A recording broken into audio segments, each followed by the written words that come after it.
What's up, mathematicians? Justin here, and today we are going to talk about Sohcahtoa. This is lesson 5 in our unit on measurement, and we'll be focusing on right triangle trigonometry using the Sohcahtoa acronym. Okay, so first of all, the three trig ratios in Sohcahtoa, sine, cosine, and tangent, are just proportions based on angles between 0 and 90 degrees, which we can calculate one time and then use to measure right triangles of any size at all. Before we get into talking about Sohcahtoa itself, let's quickly recap the approach we took in the previous lesson. So we'll start with an angle that you can see right here, this mystery angle. I actually don't know the measure of it, so I'm just going to put a question mark right there. And once we have this angle, we are going to measure 1 unit from the vertex along one of the rays. So let's do that here. I'm going to use the same unit I used in the last lesson, which was the decimeter, which is 100 millimeters. I'll go ahead and mark right there. That is 1 unit. And let's see, let's get a square over here and drop a perpendicular from the ray at this point down to the other ray. All right, line it up, and there we go. We have our perpendicular. This is a right angle. And so you can see we've actually just drawn a right triangle right here. By dropping this perpendicular, it's a triangle, has a right angle, so it fits the definition of a right triangle. Now we'll define the ratios sine, cosine, and tangent, which correspond to this particular unknown angle, to be the following. The sine will be the rise, the length of this line right here. The cosine will be the run, the length of this side of the right triangle that we made. And the tangent will not be this length. That's one thing that you might think based on what I've said up to this point. This is not the tangent. Rather, the tangent is the rise divided by the run. Let's go ahead and measure what those are for this triangle right here, or for this angle, I should say. It's all based on this angle because we measured out 1 unit on the angle and dropped our perpendicular. So here we go. We'll measure the rise, and I see that it's it's between 41 and 42 millimeters. So I'm going to go ahead and go with 41. Looks like it's closer to that. So here we go. The sine. Sine of the, I should say, the mystery angle, okay, is equal to 0.41. All right, and then the cosine is the run, this length right here, and that to me looks, it's like right about 0.9, or is it at 0.91? It's between the two. We're going to go ahead with 0.9. So this, sorry about that. The cosine of the mystery angle equals 0.9. And finally, to find the tangent, let's go ahead and use a calculator right here. And so I have 0.41 divided by 0.9. I'm going to get 0.455. So if I round to the nearest hundredths place, I'll get 0.46. So the tangent of my mystery angle is equal to 0.46. So now that we know approximately what the sine, cosine, and tangent of this angle are, let's check our table and see what the measure of the angle should be. So sine of 0.41, and so I go to the sine column and I drop down. 0.41 is closest to 24 degrees, and then the cosine 0.9. Let's see, the cosine column drop down is closest to looks like closest to 26 degrees. So yeah, so we're kind of between 24 and 26 degrees, and well, the tangent is just based on those two, but probably end up falling in the middle here, I would guess. Sure enough, there's the tangent. 0.46 is the closest 25 degrees is the closest with 0.46. And we can go ahead and actually take a protractor and measure it. And we'll see that. So based on my measurement, yeah, I would say 25 degrees is the closest angle to, the closest degree rather, to the measure of this angle. So we'll go ahead and say, okay, this is a 25-degree angle. Okay, so what? What does all this have to do with Sohcahtoa? I haven't used this acronym at all yet, right? Well, let's consider the three sides of the right triangle that was made when I dropped that perpendicular 1 unit out along the ray. So let's give these sides a name. This side right here, we're going to call it the opposite. The reason we call it the opposite is that it is across from the angle that we're focusing on, the angle that we are talking about. This side right down here, we call it the adjacent. We call it the adjacent because it is next to the angle. And this side right here, we call the hypotenuse because we always call the biggest side of a right triangle the hypotenuse. By the way, it is also always the side that is across from the right angle. Okay, so notice that the length of the hypotenuse is 1 because we measured 1 unit out on this ray.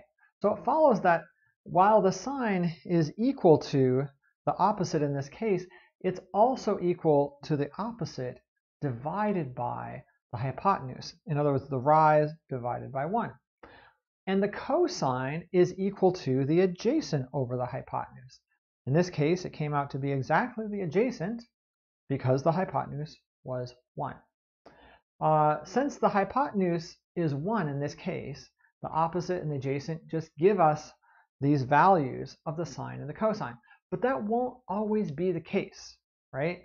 If the hypotenuse is not equal to 1, which it usually won't be, because we can't just take the length of the, so if it's not equal to 1, we can't just take the length of the rise or the opposite side to be the value of sine. And likewise, we can't just take the run to be the value of cosine. We need to divide by the hypotenuse, okay? So now, interestingly enough, it actually doesn't make a difference for tangent, okay? And here's why. So with a tangent, because the tangent doesn't it does not directly correspond with any of these three lengths. So we could actually go further out and drop a perpendicular further out over here. Let's go ahead and do it here. Okay, so if we were going to talk about this larger right triangle, well, the slope, remember the tangent is the slope is the same. It hasn't changed just because we made a bigger triangle. The rise, or the opposite, has gotten bigger. The run, or the adjacent, has also gotten bigger. But the ratio of the rise to the run, the slope, is the same. And we can actually verify that approximately by measuring. So this right here looks like 0.72. Okay. And if we measure this one right here, is looks like 152. So 1.52. 1.52, and that is this entire length right over here. Okay. Well, let's go ahead and plug that in the calculator and see if we get approximately the same thing. So 0.72 divided by 1.52. Sure enough, it's pretty close. It's actually 0.47 instead of 0.46, off by just 1/100th. So as you can see, for the tangent, we just will always take the opposite divided by the adjacent. Okay, so these three ratios or relationships are where we get the Sohcahtoa acronym from. Okay, and so let's go ahead and write that out. We have Sohcahtoa.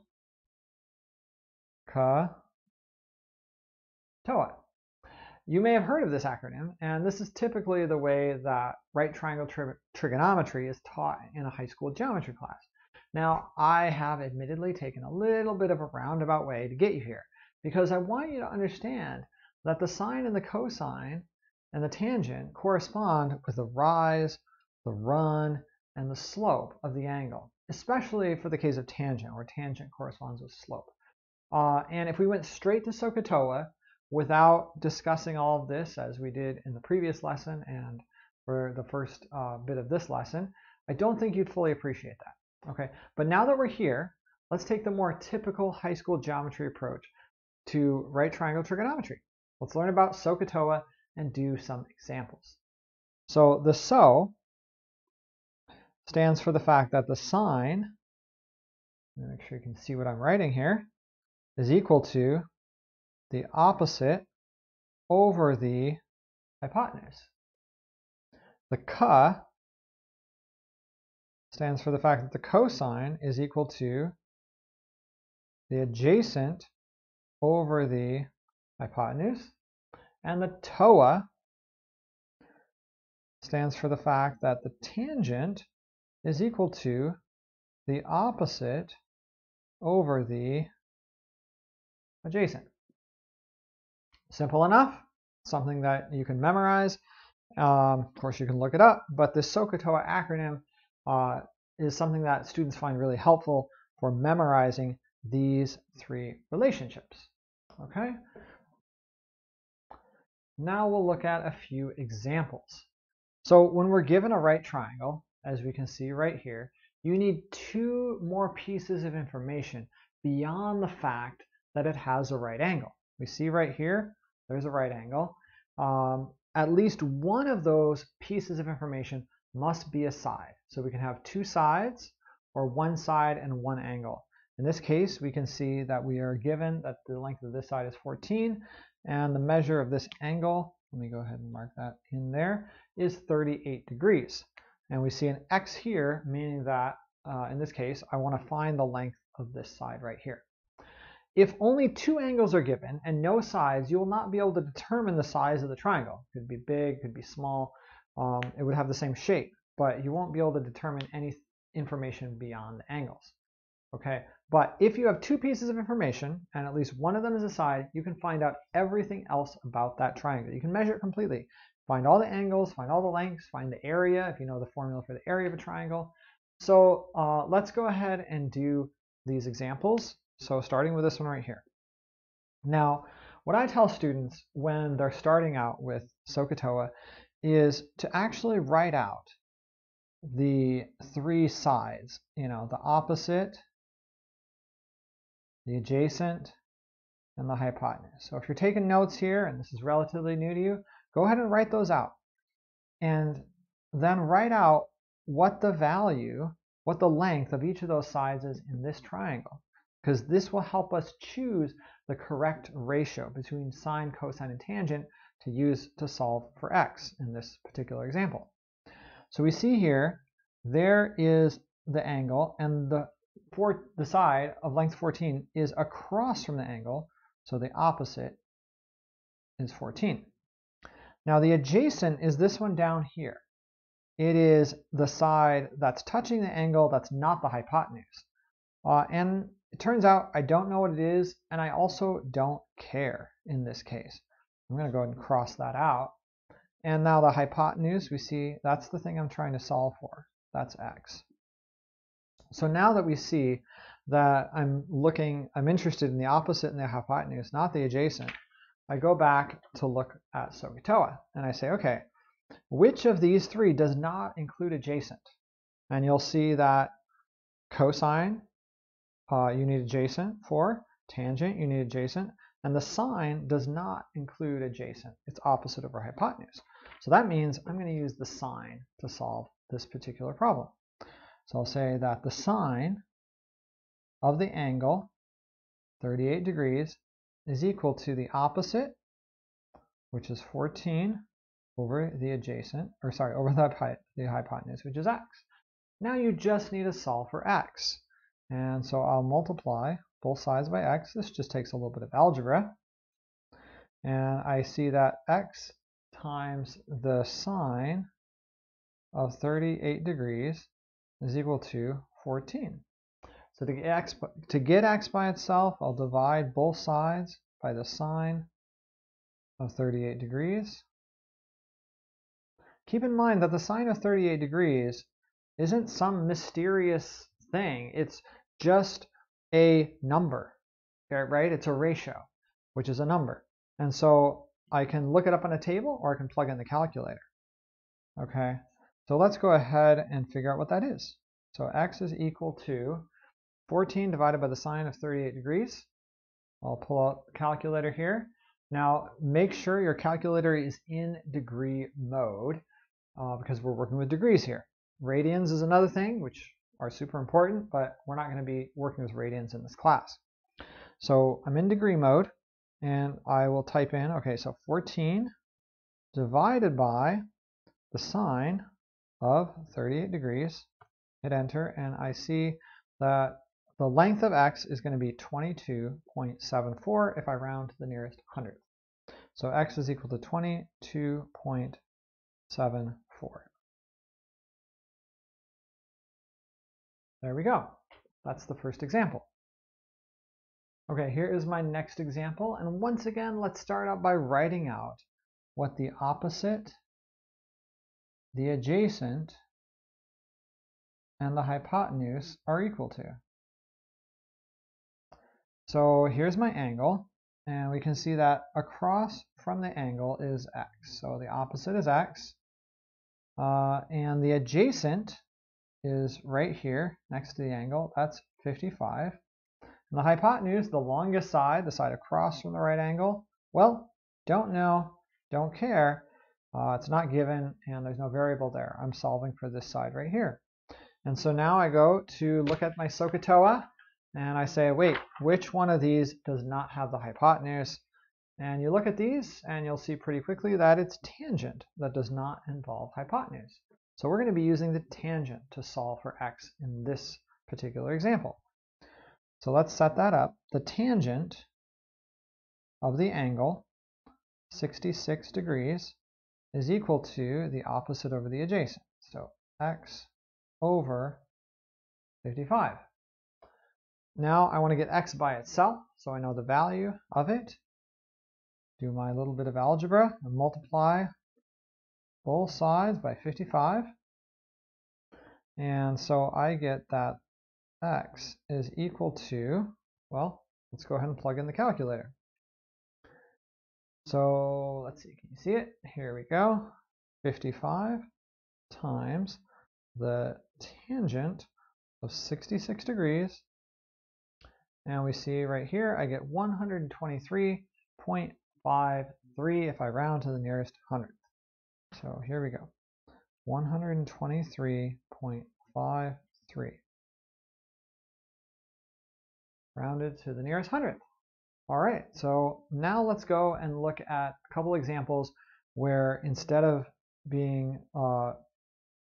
having the angle given, we don't know the angle. All right, here's my next example. As usual, I'm going to go ahead and write down the values of the opposite, the adjacent, and the hypotenuse. And we can see that from the perspective of this angle right here, the opposite, well, that turns out to be the one that I don't know and I don't care about. The adjacent is length 14, and the hypotenuse, the longest side right here, is length 17. So I need to find the ratio that doesn't involve opposite. Let's look over here. And we see that cosine involves adjacent over hypotenuse, does not involve opposite. So I know I'm going to use the cosine to solve this problem. However, this is one place where students might start to get tripped up because they'll say, wait, the cosine of what? The angle's not given. Well, it's just the cosine of the angle, and if the angle is not given, I just put the variable in here. This variable is theta, and it's often used to represent an unknown angle. Okay, so the cosine of the angle is equal to the adjacent over the hypotenuse, so 14 over 17. So here's the thing, right? Because you might say, wait a second, how do I put in the calculator cosine of theta? Well, in this case, when you're given the ratio, or when you know the ratio and you want to find the angle, you have to use the inverse trig function instead of the regular trig function. So if you're given the angle and you want to find the ratio, use the regular trig function, sine, cosine, and tangent. But if you're given the ratio and you want to find the angle, you have to use the inverse sine, inverse cosine, or inverse tangent. Okay, and here's what that looks like. We basically just switch the order of, switch the position, I should say, of the, the angle and the ratio. So I'm going to say the cosine, but this is the inverse cosine. Now, unfortunately on calculators, typically it's written as cosine -1, which I think is a little bit confusing because it's not 1 over cosine. But whatever, we'll go with it. I prefer to write, like a cosine or the arc cosine or something like that, of the angle, or sorry, of the ratio.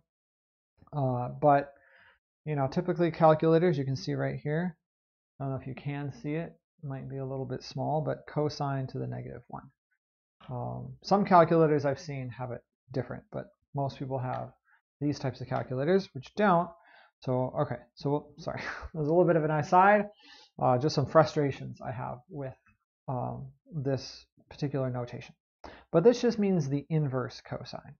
So my input is the ratio, 14 over 17, and then my output will be the angle. So let's go ahead and plug in the calculator, see what we get. All right, so let's find that inverse. So I have to push shift, and then I push cosine, and you'll see that cosine -1 comes up. 14 over 17. And now this is an angle, okay? Not a ratio, it's an angle. So 34.56 degrees. So my angle in this triangle is going to be 34.56 degrees when rounded to the nearest hundredth of a degree. Okay, so this will be our final example in this particular video at least. And in this example, here's the triangle that we're working with. Let's go ahead and write down what the opposite, adjacent, and hypotenuse are. Okay, so the side across from the angle in question is 77. The angle next to it is 37. Sorry, side length next to it, not angle. And the longest side, the hypotenuse, is not given, not asked for. Don't know, don't care, cross it out. So let's look once again, which involves opposite and adjacent. That is the tangent. No hypotenuse there, just opposite and adjacent. And by the way, one thing you might have thought about, when I talk about this rise and run of this angle, be like, well, wait a second. Is this, the opposite? Is it the adjacent? It looks like the run. Well, you could always just turn your paper to the side, right? And then you see this angle, from the perspective of this angle, when it's, down against sort of the ground level, if you will. This will be the rise, and this will be the run. This is the opposite, and this is the adjacent. And so, we have to be able to solve these problems with any orientation at all. And that's one thing Sohcahtoa helps with, is seeing it as the opposite and the adjacent. And the hypotenuse, regardless of where that angle is. Okay, so we're going to be using tangent. So the tangent of my unknown angle is equal to the opposite, 77, over the adjacent, which is 37. Now, one thing that, if you find this, solving for an unknown angle tricky, one thing to consider is using a table to get you to within the nearest degree or so. And at least, while you're figuring it out, a table could actually be helpful. Let me show you how you can do that. So first, you'll need to know what this ratio is, 77 over 37. So 77 divided by 37, and that's going to be 2.08. Let's write that down, 2.08. Okay, so I know that the tangent of this mystery unknown angle is 2.08. So you can just go to a table and say, okay, I don't know, if I know the angle, I can find the tangent here. Sorry, let me put it here. If I know the angle, I can find the tangent here.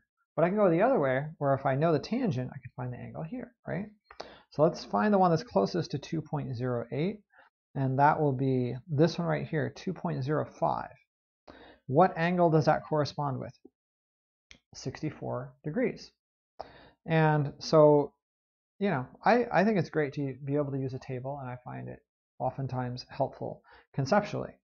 But let's go ahead and use the calculator to double check that answer of 64 degrees. So we'll go to the inverse tangent, because we're inputting a ratio and we're outputting the angle.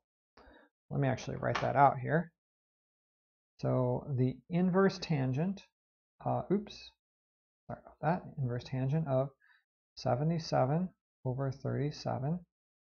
I'm not inputting the angle, I'm inputting the ratio, and I'm outputting the angle.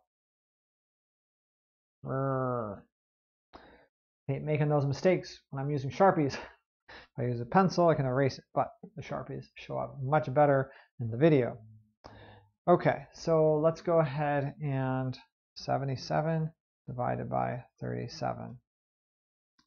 And we get, sure enough, 64.33. So, if getting to the nearest degree is fine, you can just use the table and say, oh, 64 degrees. This is going to get you to within, I don't know, more decimal places than you would ever need. But let's go ahead and round to the nearest hundredth place. Okay, so we know that the angle theta is equal to 64.33 degrees, rounded to the nearest hundredth. Okay, so that's all the examples I'm going to do for you in this video. But before we wrap up, I want to consider one more thing.